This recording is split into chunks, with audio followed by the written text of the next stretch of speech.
You know, high-speed racing excitement, it's not just for cars anymore. The latest adrenaline craze that's kind of growing in popularity is actually drone racing. The Drone Racing League had a historic 2017 season that was watched by tens of millions of fans across the globe. To see what the 2018 season still has in store for us, let's actually turn to top pilot Nick Wilde Willard. Nick, thanks so much for being with us.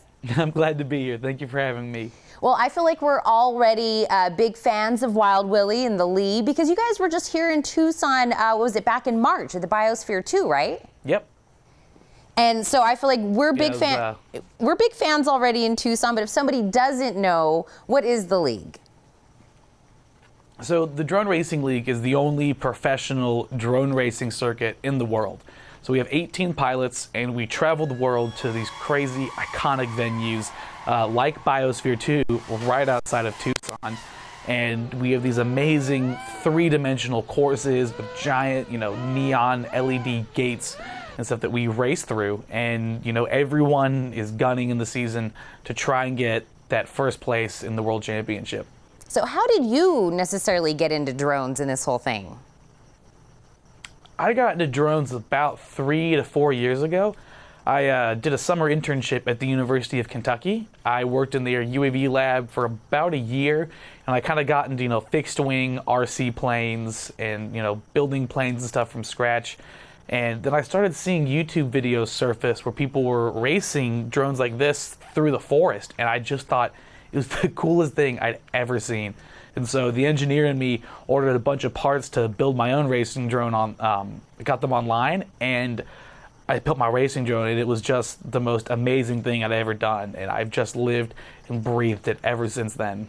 But how do you go from, living and breathing it and loving it to actually becoming a professional pilot?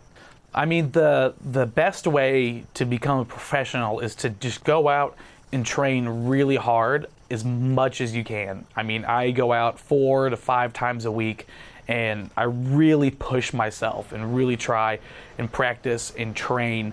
And, DRL is always watching, and they pick the best of the best pilots in the world. Well, who else is always watching is people who want to sponsor you. I see on your shirt right there, Cox Communications is sponsoring you, right?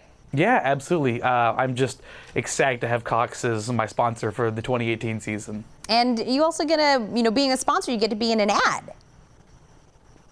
Yes, I do. It is awesome. I'm very excited.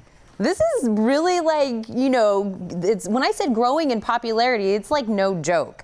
You get sponsors, you're getting tens of millions of people, watching, and we get to kind of know a little bit more about you along the way as well, because we even saw kind of like a special relationship between you and your mom. Yeah, me and my mom are really, really close. She's been visually impaired pretty much her entire life. And so growing up, I was always helping her with, the little day-to-day tasks, just like, go to the grocery store and reading the labels on stuff, helping her, tell her what's going on the TV, even just, stuff like getting around from place to place. So we've grown really close because of that. Well, I'll tell you what, that's just another reason why we love you. Before I let you go, Nick, can I ask where the name Wild Willy came from? Who gave it to you? So about 2 years ago, I went to my very first big drone race. And, I'd never been to a big race before, but all the big top name pilots were there. So I was just so excited. And we had a 6 a.m. call time. Everyone to be at the track bright and early, and everyone just showing up exhausted and groggy from not sleeping. And I just had 10 cups of coffee before this. I'm so excited. I'm rolling in, and everyone's just half asleep. I'm bouncing off the walls, energetic. And one of my friends was just like, "You better calm down, Wild Willy." And everyone just thought it was hilarious, and it has just stuck since then. Well, I like it. I like it. Also, before I let you go, Nick, where can we go online to keep up with what's going on? We can watch some stuff. Where do I go online? You can go to thedroneracingleague.com, and you can keep up with stuff that's going on with the series. You can actually download the Drone Racing League simulator there too for people who want to try getting into drones but don't want to have to actually go out, and purchase an entire kit. You can also go to cox.com and learn more about the partnership that's going on between me and Cox and the Drone Racing League. Well, we are definitely going to make sure to tune into all of that. Nick, thanks so much again. Yeah, thank you for having me. Don't go anywhere. The Morning Blend, we'll be right back.